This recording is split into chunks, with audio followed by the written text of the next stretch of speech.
ಭಾನುವಾರ 2025 ಮಾರ್ಚ್ 30ರಂದು ಯುಗಾದಿ ಹಬ್ಬವನ್ನು ಆಚರಿಸಲಾಗುವುದು. ಈ ದಿನದ ಶುಭ ಸಮಯ ಮಾರ್ಚ್ 29, 2025ರಂದು ಸಂಜೆ 5:57ರಿಂದ ಪ್ರಾರಂಭವಾಗಿ ಮಾರ್ಚ್ 30, 2025ರಂದು ಮಧ್ಯಾಹ್ನ 2:19ಕ್ಕೆ ಸಂಪೂರ್ಣಗೊಳ್ಳುತ್ತದೆ. ಈ ಯುಗಾದಿ ಹಬ್ಬದ ದಿನ ಈ 5 ವಸ್ತುಗಳನ್ನು ಮನೆಗೆ ತಂದರೆ ತುಂಬಾನೇ ಒಳ್ಳೆಯದಾಗುತ್ತೆ. ಅಥವಾ 5 ವಸ್ತುಗಳು ತಗೊಂಡು ಬರೋದಕ್ಕೆ ಆಗಿಲ್ಲ ಅಂದರೆ ಅದರಲ್ಲಿ 1-2 ವಸ್ತುಗಳು ಕೂಡ ತಗೊಂಡು ಬರಬಹುದು. ತುಂಬಾನೇ ಕಡಿಮೆ ರೇಟ್ ಇದೆ ಸ್ನೇಹಿತರೆ.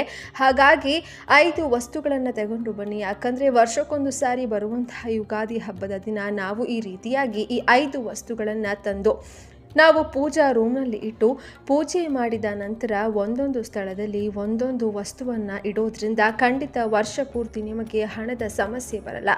ಇನ್ನು ಮನೆಯಲ್ಲಿ ಸುಖ, ಶಾಂತಿ, ನೆಮ್ಮದಿ ಅನ್ನೋದು ದೊರೆಯುತ್ತದೆ. ನೀವು ಕೈ ಹಾಕಿದ ಕೆಲಸದಲ್ಲೆಲ್ಲ ಜಯ ಅನ್ನೋದು ಸಿಗ್ತಾ ಹೋಗುತ್ತೆ. ಹಾಗಾಗಿ ಈ 5 ವಸ್ತುಗಳು ಯಾವುವು ಎಂದು ನೋಡೋಣ ಬನ್ನಿ.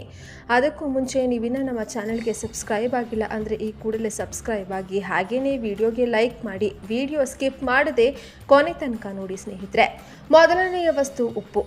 ನಾವು ಅಡುಗೆ ಮಾತ್ರ ಅಲ್ಲದೆ ವಾಸ್ತುಶಾಸ್ತ್ರದಲ್ಲಿಯೂ ಕೂಡ ಉಪ್ಪು ಬಹಳನೇ ಮುಖ್ಯ. ಇದು ನಕಾರಾತ್ಮಕ ಶಕ್ತಿಯನ್ನು ಹೀರಿಕೊಳ್ಳುತ್ತದೆ ಮತ್ತು ಧನಾತ್ಮಕ ಶಕ್ತಿಯನ್ನು ಹೆಚ್ಚಿಸುತ್ತದೆ. ಹಾಗಾಗಿ ಉಪ್ಪಿಗಿಂತ ರುಚಿ ಇಲ್ಲ, ತಾಯಿಗಿಂತ ಬಂಧು ಇಲ್ಲ ಅಂತ ಗಾದಿ ಮಾತಿದೆ ಅಲ್ಲ. ಹಾಗಾಗಿ ಉಪ್ಪು ಕೇವಲ ಅಡುಗೆ ಮಾತ್ರವಲ್ಲದೆ ವಾಸ್ತು ದೋಷಕ್ಕಾಗಲಿ ಅಥವಾ ಸೌಂದರ್ಯಕ್ಕೂ ಕೂಡ ನಾವು ಉಪ್ಪನ್ನು ಬಳಸ್ತೀವಿ. ಉಪ್ಪನ್ನು ಲಕ್ಷ್ಮೀ ದೇವಿಗೆ ಹೋಲಿಕೆ ಮಾಡುತ್ತಾರೆ.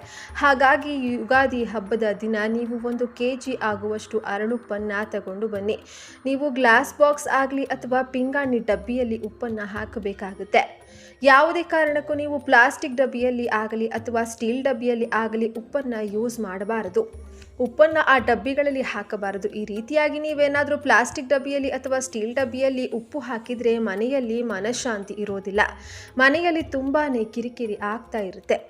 ಇನ್ನು ಮನೆಯಲ್ಲಿ ಜಗಳಗಳು ಜಾಸ್ತಿ ಆಗ್ತಾನೆ ಇರುತ್ತೆ. ಇನ್ನು ದರಿದ್ರತೆ ಅನ್ನೋದು ಹೆಚ್ಚಾಗ್ತಾನೆ ಹೋಗುತ್ತೆ. ಅದಕ್ಕೋಸ್ಕರ ಯಾವುದೇ ಕಾರಣಕ್ಕೂ ನಾವು ಪ್ಲಾಸ್ಟಿಕ್, ಸ್ಟೀಲ್ ಡಬ್ಬಿಯಲ್ಲಿ ಉಪ್ಪನ್ನು ಹಾಕಬಾರದು. ನೀವು ಪಿಂಗಾಣಿ ಅಥವಾ ಗ್ಲಾಸ್ ಬಾಕ್ಸ್ನಲ್ಲಿಯೇ ಉಪ್ಪನ್ನು ಹಾಕಬೇಕಾಗುತ್ತೆ. ಈ ರೀತಿಯಾಗಿ ನೀವು 1 kg ಉಪ್ಪನ್ನು ತಗೊಂಡು ಯುಗಾದಿ ಹಬ್ಬದ ದಿನ ಬೆಳಿಗ್ಗೆ ಆದರೂ ಪರವಾಗಿಲ್ಲ ಅಥವಾ ಸಾಯಂಕಾಲ ಆದರೂ ಪರವಾಗಿಲ್ಲ ಸ್ನೇಹಿತರೆ, ನೀವು ಈ ರೀತಿಯಾಗಿ ಉಪ್ಪನ್ನು ತರೋದ್ರಿಂದ ಮನೆಯಲ್ಲಿ ಲಕ್ಷ್ಮಿ ಶಾಶ್ವತವಾಗಿ ನೆಲೆಯುತ್ತಾಳೆ ಅಂತಾನೆ ಹೇಳಬಹುದು. ಇನ್ನು 2ನೆಯ ವಸ್ತು ಯಾವುದು ಅಂದರೆ ಕವಡೆ. ಕವಡೆ ಎಷ್ಟು ಕವಡೆ ತರಬೇಕು ಅನ್ನೋದಾದರೆ 6 ಕವಡೆಗಳನ್ನು ತರಬೇಕಾಗುತ್ತೆ. ಅದರಲ್ಲಿಯೂ ಅವು ಯೆಲ್ಲೋ ಕಲರ್ ಇರುವಂಥದ್ದು. ನೀವು ನೋಡಿಕೊಂಡು ಯೆಲ್ಲೋ ಕಲರ್ ಇರುವಂತಹ ಕವಡೆಗಳನ್ನು ಆರಿಸಿಕೊಂಡು ಬರಬೇಕಾಗುತ್ತೆ. 6 ಕವಡೆ ತಂದರೆ ಸಾಕು. ಇನ್ನು ಮನೆಗೆ ತಗೊಂಡು ಬಂದ ತಕ್ಷಣ ಏನು ಮಾಡಬೇಕು ಅನ್ನೋದಾದರೆ, ಒಂದು ಬೌಲ್ನಲ್ಲಿ ನೀವು ನೀರು ಹಾಕಿ ಆ ನೀರಿಗೆ ಸ್ವಲ್ಪ ಅರಿಶಿನ ಹಾಕಿ ಈ ಕವಡಿಗಳನ್ನೆಲ್ಲ ಶುದ್ಧಿ ಮಾಡಿಕೊಳ್ಳಬೇಕಾಗುತ್ತೆ. ಯಾಕಂದರೆ ಅಲ್ಲಿ ಅಷ್ಟೊಂದು ಜನ ಮುಟ್ಟಿರ್ತಾರೆ. ನಾವು ಡೈರೆಕ್ಟ್ ಆಗಿ ತಗೊಂಡು ಹೋಗಿ ದೇವರ ಮನೆಯಲ್ಲಿ ಇಟ್ಟು ಪೂಜೆಯನ್ನು ಮಾಡಬಾರ್ದು. ಅದಕ್ಕೋಸ್ಕರ ನೀವು ಅರಿಶಿನದ ನೀರಿನಿಂದ ಇದನ್ನೆಲ್ಲ ಸ್ವಚ್ಛ ಮಾಡಿಕೊಂಡು ನಂತರದ ಒಂದು ಒಳ್ಳೆಯ ಬಟ್ಟೆಯಲ್ಲಿ, ಶುದ್ಧವಾದ ಬಟ್ಟೆಯಲ್ಲಿ ಎಲ್ಲವನ್ನು ಒರೆಸಿ ನೀವು ಕವಡಿಗಳನ್ನು ಒಂದು ಕೆಂಪು ಬಟ್ಟೆ ಮೇಲೆ ನೀವು ಇಡಬೇಕಾಗುತ್ತೆ. ದೇವರ ಮನೆಯಲ್ಲಿ ಇದನ್ನು ಕೂಡ ಬೆಳಿಗ್ಗೆ ಆದರೂ ಪರವಾಗಿಲ್ಲ, ಆದರೆ ನೀವು ಗೋಧೂಳಿ ಸಮಯದಲ್ಲಿ ನೀವು ಪೂಜೆಯನ್ನು ಮಾಡಬಹುದು. ಒಂದು ಚಿಕ್ಕದು ಹೊಸ ಬಟ್ಟೆಯನ್ನು ನೀವು ಕೆಂಪು ಬಟ್ಟೆಯನ್ನು ತಗೊಳ್ಳಿ. ಕೆಂಪು ಬಟ್ಟೆಯಲ್ಲಿ 6 ಕವಡೆಗಳನ್ನು ಇಟ್ಟು ಅದಕ್ಕೆ ಅರಿಶಿನ, ಕುಂಕುಮ ಇಟ್ಟು ಸ್ವಲ್ಪ ಅಕ್ಷತೆ ಹಾಕಿ ನೀವು ಒಂದು ಹೂವನ್ನು ಇಟ್ಟು ಮಹಾಲಕ್ಷ್ಮಿ ಮುಂದೆ ಇಟ್ಟು ಪೂಜೆಯನ್ನು ಮಾಡಬೇಕಾಗುತ್ತೆ. ಪೂಜೆ ಮಾಡಿ ಅದನ್ನು ನಂತರ ಧೂಪದಲ್ಲಿ ದೀಪಗಳನ್ನೆಲ್ಲ ತೋರಿಸಿ ನೀವು ಅದನ್ನು ಒಂದು ಗಂಟು ಕಟ್ಟಬೇಕು. ಗಂಟಿಗೂ ಕೂಡ ನೀವು ದೇವರ ಮನೆಯಲ್ಲಿ ಇಟ್ಟು ಪೂಜೆ ಮಾಡಿ ನಂತರ ನೀವು ಕ್ಯಾಶ್ ಇಡ್ತೀರಾ ಅಲ್ವಾ, ಆ ಕ್ಯಾಶ್ ಬಾಕ್ಸ್ನಲ್ಲಿ ಕೂಡ ನೀವು ಎಲ್ಲ ಅಥವಾ ಜುವೆಲ್ರಿ ಇಡ್ತೀರಾ ಅಲ್ವಾ ಸ್ನೇಹಿತರೆ, ಅಲ್ಲಿ ನೀವು ಇಡಬೇಕಾಗುತ್ತೆ. ಈ ರೀತಿಯಾಗಿ ಇಡೋದ್ರಿಂದ ಮಹಾಲಕ್ಷ್ಮಿ ನಿಮ್ಮ ಮನೆಯಲ್ಲಿ ಶಾಶ್ವತವಾಗಿ ನೆಲೆ ಇರ್ತಾಳೆ. ಅದರಲ್ಲಿಯೂ ವರ್ಷಕ್ಕೊಂದು ಸರಿ ಬರುವಂತಹ ಈ ಯುಗಾದಿ ಹಬ್ಬದ ದಿನ ಈ ವಸ್ತುಗಳನ್ನು ಮಾಡಿದರೆ ತುಂಬಾ ಒಳ್ಳೆಯದು. ಇನ್ನು 3ನೆಯ ವಸ್ತು ಯಾವುದು ಅಂದರೆ ಅಕ್ಕಿ. ಅಕ್ಕಿ ನಮ್ಮ ಮನೆಯಲ್ಲಿ ಆಲ್ರೆಡಿ ಇರುತ್ತೆ. ಆದರೆ ಯುಗಾದಿ ಹಬ್ಬದ ದಿನ 1 kg ಅಷ್ಟು ಅಕ್ಕಿಯನ್ನು ನೀವು ತರಬೇಕಾಗತ್ತೆ. ಅಕ್ಕಿಯನ್ನು ತಗೊಂಡು ಬಂದು ನೀವು ಅಕ್ಕಿ ಡಬ್ಬ ಯೂಸ್ ಮಾಡ್ತಿರಲ್ಲ ಆ ಅಕ್ಕಿಯಲ್ಲಿ ಹಾಕಬೇಕಾಗುತ್ತೆ. ನಂತರ ನೀವು ಹೊಸ ಅಕ್ಕಿ ತಂದಿರ್ತೀರ ಅಲ್ವಾ, ಆ ಅಕ್ಕಿಯಲ್ಲಿ ನೀವು 1 ಹಿಡಿಯಷ್ಟು ಅಕ್ಕಿಯನ್ನು ತಗೋಬೇಕಾಗುತ್ತೆ. ಒಂದು ಹಿಡಿ ಆಗುವಷ್ಟು ಅಕ್ಕಿಯನ್ನು ತಗೊಂಡು ಒಂದು ಹಿತ್ತಾಳೆ ಅಥವಾ ತಾಮ್ರದ ತಟ್ಟೆ ಆಗಿರಬಹುದು ಅಥವಾ ಬೌಲ್ ಆಗಿರ್ಬೋದು, ಆ ತಟ್ಟೆಯಲ್ಲಿ ಹಾಕಿ ನೀವು ಅದನ್ನು ದೇವರ ಮನೆಯಲ್ಲಿ ಮಹಾಲಕ್ಷ್ಮಿಯ ಮುಂದೆ ಇಡಬೇಕು.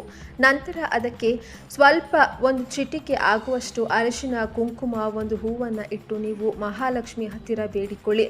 ಅಮ್ಮ, ನನಗೆ ವರ್ಷ ಪೂರ್ತಿ ಯಾವುದೇ ಕಾರಣಕ್ಕೂ ನಮಗೆ ಹಣದ ಕೊರತೆ ಆಗಬಾರ್ದು, ಅನ್ನದ ಕೊರತೆ ಆಗಬಾರ್ದು ಅಂತ ನೀವು ಮಹಾಲಕ್ಷ್ಮಿಯನ್ನು ಬೇಡಿಕೊಳ್ಳಬೇಕಾಗುತ್ತೆ. ನಂತರ ಏನು ಮಾಡಬೇಕು ಅನ್ನೋದಾದರೆ, ಅದರಲ್ಲಿ ಒಂದು ಚಿಟಿಕೆ ಆಗುವಷ್ಟು ಅಕ್ಕಿ ತಗೊಂಡು ನೀವು ಒಂದು ಹೊಸ ಕೆಂಪು ಬಟ್ಟೆ ತಗೊಂಡಿರ್ತೀರಲ್ಲ, ಆ ಕೆಂಪು ಬಟ್ಟೆಯಲ್ಲಿ ನೀವು ಒಂದು ಚಿಟಿಕೆ ಆಗುವಷ್ಟು ಅಕ್ಕಿಯನ್ನು ಕಟ್ಟಿ ಅದನ್ನು ನೀವು ಬಾಕ್ಸ್ ಅಥವಾ ಜ್ಯುವೆಲ್ರಿ ಎಲ್ಲಿ ಇಡ್ತೀರಾ ಅಲ್ಲಿ ಇಡಬೇಕಾಗುತ್ತೆ. ನಂತರ ಸ್ವಲ್ಪ ಅಕ್ಕಿ ತಗೊಂಡು ನೀವು ವ್ಯಾನಿಟಿ ಬ್ಯಾಗ್ನಲ್ಲಿ ಅಥವಾ ನಿಮ್ಮ ಪರ್ಸ್ನಲ್ಲಿ 1-2-3 ಅಕ್ಕಿ ಕಾಳುಗಳನ್ನು ಹಾಕೊಳ್ಳಿ. ಇನ್ನು ಗಂಡಸರಾದರೆ ಅವರ ವಾಲೆಟ್ ಅಲ್ಲಿ ಕೂಡ 1-2-3 ಕಾಳುಗಳನ್ನು ಹಾಕಿದರೆ ಸಾಕು. ಈ ರೀತಿಯಾಗಿ ಮಾಡಿ. ಅದು ವರ್ಷ ಪೂರ್ತಿ ಇರಲಿ ಸ್ನೇಹಿತರೆ, ಅದು ಏನೂ ಆಗಲ್ಲ. ಅಕ್ಕಿ ಅಲ್ವಾ, ಏನೂ ಹಾಳಾಗಲ್ಲ. ಹಾಗಾಗಿ ನೀವು ಅದನ್ನು ನೆಕ್ಸ್ಟ್ ಇಯರ್ ಯುಗಾದಿ ಹಬ್ಬದ ಒಳಗಡೆ ಅದನ್ನು ತಗೊಂಡು ಹೋಗಿ ಯಾರು ತುಳಿಯದ ಇರುವಂತಹ ಜಾಗದಲ್ಲಿ ಹಾಕಬೇಕಾಗುತ್ತೆ. ಈ ರೀತಿಯಾಗಿ ಮಾಡಿಕೊಳ್ಳೋದ್ರಿಂದ ಮಹಾಲಕ್ಷ್ಮಿ ನಿಮ್ಮ ಮನೆಯಲ್ಲಿ ಶಾಶ್ವತವಾಗಿ ಉಳಿಯುತ್ತಾಳೆ. ಇನ್ನು ಬರುವಂತಹ ವರ್ಷದಲ್ಲಿ ನಿಮ್ಮ ಮನೆಯಲ್ಲಿ ಸುಖ, ಸಂತೋಷ, ನೆಮ್ಮದಿ ಅನ್ನೋದು ನೆಲೆಸುತ್ತಾ ಹೋಗುತ್ತೆ. ಹಾಗಾಗಿ ಆ ಒಂದು ದಿನ ನೀವು 1 kg ಆಗುವಷ್ಟು ಅಕ್ಕಿಯಾದರೂ ನೀವು ತಗೊಂಡು ಬಂದು ಈ ರೀತಿಯಾಗಿ ಮಾಡಿ. ನಿಮ್ಮಲ್ಲಿ ಎಷ್ಟು ಚೇಂಜಸ್ ಆಗುತ್ತೆ ಅಂತ ನಿಮಗೆ ಗೊತ್ತಾಗುತ್ತೆ. ಇನ್ನು 4ನೇದಾಗಿ ನಾವು ಯಾವ ಕೆಲಸವನ್ನು ಮಾಡಬೇಕು ಅನ್ನೋದಾದರೆ, ಯುಗಾದಿ ಹಬ್ಬದ ದಿನ ಬೆಳಿಗ್ಗೆ 6 ಗಂಟೆಯಿಂದ 9 ಗಂಟೆ ಒಳಗಡೆ ಆಗಲಿ ಅಥವಾ ಸಾಯಂಕಾಲ 5 ಗಂಟೆಯಿಂದ 7 ಗಂಟೆ ಒಳಗಡೆ ಆಗಲಿ ನಾವು ಅರಳಿ ಮರದ ಹತ್ತಿರ ಹೋಗಬೇಕು. ಹೋಗೋ ಸಮಯದಲ್ಲಿ ನಾವು ಒಂದು ತಾಮ್ರದ ಚೊಂಬಲ್ಲಿ ಅಥವಾ ತಾಮ್ರದ ತುಂಬಿಗೆಯಲ್ಲಿ ನೀರನ್ನು, ಶುದ್ಧವಾದ ನೀರನ್ನು ಹಾಕಿ ಅದರಲ್ಲಿ ಸ್ವಲ್ಪ ಹಾಲು ಹಾಗೆ ಒಂದು ಸ್ವಲ್ಪ ಬೆಲ್ಲವನ್ನು ಹಾಕಬೇಕಾಗುತ್ತೆ. ಇನ್ನು ಅದರ ಜೊತೆ ನಾವು ಒಂದು ದೀಪ, ಶುದ್ಧವಾದ ತುಪ್ಪ ಮತ್ತು 2 ಬತ್ತಿಗಳನ್ನು ತಗೊಂಡು ಹೋಗಬೇಕಾಗತ್ತೆ. ಇನ್ನು ನೀವು ಅರಳಿ ಮರದ ಹತ್ತಿರ ಹೋಗಿ ನೀವು ನಮಸ್ಕಾರ ಮಾಡಿಕೊಂಡು ಮೊದಲು ನೀವು ಏನು ನೀರು ತಗೊಂಡು ಬಂದಿರ್ತೀರಲ್ಲ ಆ ನೀರನ್ನು ಅರಳಿ ಮರದ ಬುಡಕ್ಕೆ ಹಾಕಬೇಕಾಗುತ್ತೆ. ಅದರಲ್ಲಿ ಶ್ರೀಮನ್ನಾರಾಯಣ ಮತ್ತು ಮಹಾಲಕ್ಷ್ಮಿ ವಾಸವಾಗಿರ್ತಾರೆ. ಹಾಗಾಗಿ ಅರಳಿ ಮರದ ಬುಡದಲ್ಲಿ ನೀವು ಆ ಶುದ್ಧವಾದ ನೀರು, ಒಂದು ಸ್ವಲ್ಪ ಬೆಲ್ಲ, ಹಾಗೆಯೇ ಹಾಲನ್ನು ತಗೊಂಡು ಹೋಗಿ ಬುಡದಲ್ಲಿ ಹಾಕಿ ಮತ್ತು ಅರಳಿ ಮರಕ್ಕೆ 12 ಪ್ರದಕ್ಷಿಣೆಯನ್ನು ಹಾಕಬೇಕಾಗುತ್ತೆ. ನೀವು ಅಲ್ಲೇ ಕೂತ್ಕೊಂಡು ಒಂದು ತುಪ್ಪದ ದೀಪವನ್ನು ಹಚ್ಚಬೇಕು. ದೀಪಕ್ಕೂ ಕೂಡ ಅರಿಶಿನ, ಕುಂಕುಮ ಹಾಗೆಯೇ ಒಂದು ಹೂವನ್ನು ಇಟ್ಟು ಶುದ್ಧವಾದ ತುಪ್ಪವನ್ನು ಹಾಕಿ 2 ಬತ್ತಿಯನ್ನು ಹಾಕಿ ನೀವು ಅಲ್ಲಿ ದೀಪವನ್ನು ಹಚ್ಚಿ ನೀವು ಶ್ರೀಮನ್ನಾರಾಯಣನನ್ನು, ಮಹಾಲಕ್ಷ್ಮಿಯನ್ನು ಬೇಡ್ಕೊಳ್ಬೇಕಾಗುತ್ತೆ. ಅಮ್ಮ, ಈ ವರ್ಷ ನಾನು ಇಷ್ಟೆಲ್ಲ ಕಷ್ಟಪಟ್ಟಿದ್ದೇನೆ, ಬರೋ ವರ್ಷ ನನಗೆ ಸುಖಕರ ಜೀವನ ಇರಲಿ, ನಾನು ಅಂದ್ಕೊಂಡ ಕೆಲಸಗಳಲ್ಲೆಲ್ಲ ನನಗೆ ಸಿಗಲಿ ಅಂತ ನೀವು ಅಮ್ಮನನ್ನು ಬೇಡಿಕೊಳ್ಳಬೇಕಾಗತ್ತೆ. ಇನ್ನು ಶ್ರೀಮನ್ನಾರಾಯಣನ ಸಮೇತ ನಮ್ಮ ಮನೆಗೆ ಬಾ ಅಮ್ಮ ಅಂತ ಲಕ್ಷ್ಮೀ ದೇವಿಗೆ ನೀವು ನಮಸ್ಕಾರ ಮಾಡಿಕೊಂಡು ನೀವು ಮನೆಗೆ ಬರಬೇಕಾಗತ್ತೆ. ಸ್ನೇಹಿತರೆ, ಇನ್ನು ಕೊನೆಯ ವಸ್ತು ಯಾವುದು ಅನ್ನೋದಾದರೆ ಅರಿಶಿಣದ ಕೊಂಬು. ಹೌದು, ಇದನ್ನು ನೀವು ಮನೆಗೆ ಕೂಡ ತೆಗೆದುಕೊಂಡು ಕಟ್ಟಬಹುದು. ಹಾಗೆಯೇ ವ್ಯಾಪಾರ ಮಾಡ್ತಾ ಇದ್ದೀರಾ ಅಂದರೆ ವ್ಯಾಪಾರ ಸ್ಥಳಗಳಲ್ಲಿ ಕೂಡ ಕಟ್ಟಬಹುದು. ಈ ರೀತಿಯಾಗಿ ನೀವು ಈ ಅರಿಶಿನ ಕೊಂಬನ್ನು ನೀವು ಬಾಗಿಲಿಗೆ ಕಟ್ಟೋದ್ರಿಂದ ಗುರುಬಲ ಅನ್ನೋದು ಜಾಸ್ತಿ ಆಗ್ತಾ ಹೋಗುತ್ತೆ. ನೀವು ವಾಹನ ಖರೀದಿ ಮಾಡಬಹುದು ಅಥವಾ ಮನೆ ಖರೀದಿ ಮಾಡುವವರು ಅಥವಾ ಹಣವನ್ನು ನಮಗೆ ಹಣ ಬರುತ್ತಾ ಇಲ್ಲ ಅನ್ನೋರಾಗಲಿ ಅಥವಾ ಮದುವೆ ಸೆಟ್ ಆಗ್ತಾ ಇಲ್ಲ, ಮಕ್ಕಳು ಆಗ್ತಾ ಇಲ್ಲ, ಯಾವುದೇ ಒಂದು ಶುಭ ಕಾರ್ಯಗಳು ಆಗ್ತಾ ಇಲ್ಲ ಅಂದರೆ ನೀವು ಈ ವರ್ಷ ಈ ರೀತಿಯಾಗಿ ಕಟ್ಟಿ ನೋಡಿ, ತುಂಬಾ ಒಳ್ಳೆಯದಾಗುತ್ತೆ. ನಾವು ಎಷ್ಟು ಅರಿಶಿಣದ ಕೊಂಬನ್ನು ತಗೋಬೇಕು ಅನ್ನೋದಾದರೆ ಸಮಸಂಖ್ಯೆಯಲ್ಲಿ ತಗೋಬೇಕು. 2, 4, 6, 8, 10 ಈ ರೀತಿಯಾಗಿ ಸಮಸಂಖ್ಯೆಯಲ್ಲಿ ತಗೊಳ್ಬೇಕು. ನಮ್ಮ ಬಾಗಿಲು ಎಷ್ಟು ಉದ್ದ ಇರುತ್ತೆ ಅಷ್ಟು ಉದ್ದ ನಾವು ಕಟ್ಟಬೇಕು. ನೀವು ಒಂದು ವೈಟ್ ದಾರವನ್ನು ತೆಗೆದುಕೊಂಡು ಅರಿಶಿನ ನೀರಿನಲ್ಲಿ ಮಿಕ್ಸ್ ಮಾಡಿ ಹಾಕ್ಕೊಂಡು ಅರಿಶಿನದ ದಾರ ಮಾಡ್ಕೊಳ್ಬೇಕಾಗತ್ತೆ. ನಂತರ ನಾವು ಅದನ್ನು ಹೂ ಕಟ್ಟೋ ರೀತಿಯಾಗಿ ಆದರೂ ಕಟ್ಕೋಬಹುದು. ಇಲ್ಲಾಂದರೆ ನೀವು ಸ್ವಲ್ಪ ಜಾಗ ಬಿಟ್ಕೊಂಡು ನೀವು ಅದನ್ನು ಗಂಟು ಹಾಕಿಕೊಂಡು ಕೂಡ ಕಟ್ಕೋಬಹುದು. ಈ ರೀತಿಯಾಗಿ ಕಟ್ಟಿಕೊಂಡು ಕೂಡ ಕಟ್ಕೋಬಹುದು. ಈ ರೀತಿಯಾಗಿ ಕಟ್ಕೊಂಡು ನೀವು ಇದನ್ನು ಯಾವಾಗ ಕಟ್ಟಬೇಕು ಅಂತ ಅಂದರೆ ಯುಗಾದಿ ಹಬ್ಬದ ದಿನ ಬೆಳಿಗ್ಗೆ ಆದಷ್ಟು ಬ್ರಾಹ್ಮಿ ಮುಹೂರ್ತದಲ್ಲಿ ಕಟ್ಟಿದರೆ ತುಂಬಾ ಒಳ್ಳೆಯದು. ಇಲ್ಲ ಅಂತಂದರೆ 9 ಗಂಟೆ ಒಳಗಡೆ ಈ ಕೆಲಸವನ್ನು ಮಾಡ್ಕೋಬೇಕು. ಮೊದಲು ನೀವು ಎಣ್ಣೆ ಸ್ನಾನ ಮಾಡಿ ನಂತರ ನೀವು ಹೊಸ ಬಟ್ಟೆಯನ್ನು ಹಾಕ್ಕೊಂಡು ಅಥವಾ ಶುದ್ಧವಾದ ಬಟ್ಟೆಯನ್ನು ಹಾಕಿಕೊಂಡು ಆ ದಿನ ಎಲ್ಲರೂ ಬೇಗ ಎದ್ದು ಸ್ನಾನಗಳೆಲ್ಲ ಮುಗಿಸಿ ನಂತರ ಮೊದಲು ನಾವು ಹೊಸ್ತಿಲಿಗೆ ಇದನ್ನು ಕಟ್ಟಿ ನಂತರ ನಾವು ಮಾವಿನ ತೋರಣವನ್ನು ಕಟ್ಟಬೇಕಾಗುತ್ತೆ.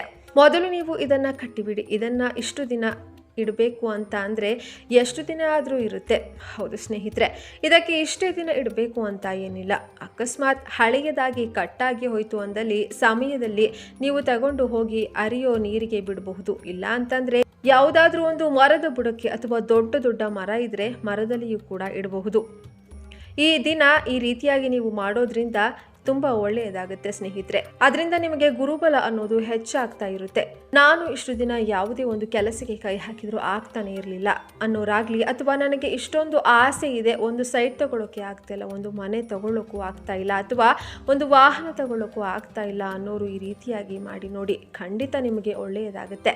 ನೀವು ಯುಗಾದಿ ಹಬ್ಬದ ದಿನ ನೀವು ಮನೆಯಲ್ಲಿ ರೆಡಿ ಮಾಡಿಕೊಂಡು ಹೋಗಿ ನೀವು ಅದನ್ನು ಅಂಗಡಿಯಲ್ಲಿಯೂ ಕೂಡ ಕಟ್ಟಬಹುದು. ಅದರಿಂದ ವ್ಯಾಪಾರ ಚೆನ್ನಾಗಿ ಆಗುತ್ತೆ, ಜನಾಕರ್ಷಣೆ ಅನ್ನೋದು ಹೆಚ್ಚಾಗ್ತಾ ಹೋಗುತ್ತೆ. ಹಾಗಾಗಿ ನೀವು ಯುಗಾದಿ ಹಬ್ಬದ ದಿನ ಮಿಸ್ ಮಾಡಬೇಡಿ, ಎಲ್ಲರೂ ಈ ರೀತಿಯಾಗಿ ಮಾಡಿಕೊಳ್ಳಿ.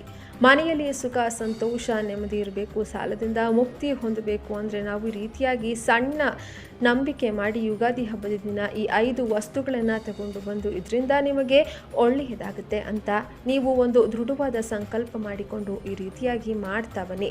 ಖಂಡಿತ ಈ ವರ್ಷ ಏನು ನಿಮಗೆ 2025ರ ವರ್ಷ ಪೂರ್ತಿ ನಿಮ್ಮ ಮನೆಯಲ್ಲಿ ಸುಖ, ಶಾಂತಿ, ನೆಮ್ಮದಿ, ಗುರುಬಲ ಅನ್ನೋದು ಹೆಚ್ಚಾಗ್ತಾ ಹೋಗುತ್ತೆ. ಮಹಾಲಕ್ಷ್ಮಿ ಶಾಶ್ವತವಾಗಿ ಶ್ರೀಮನ್ನಾರಾಯಣರ ಸಮೇತ ನಿಮ್ಮ ಮನೆಯಲ್ಲಿ ವಾಸವಾಗಿರ್ತಾಳೆ.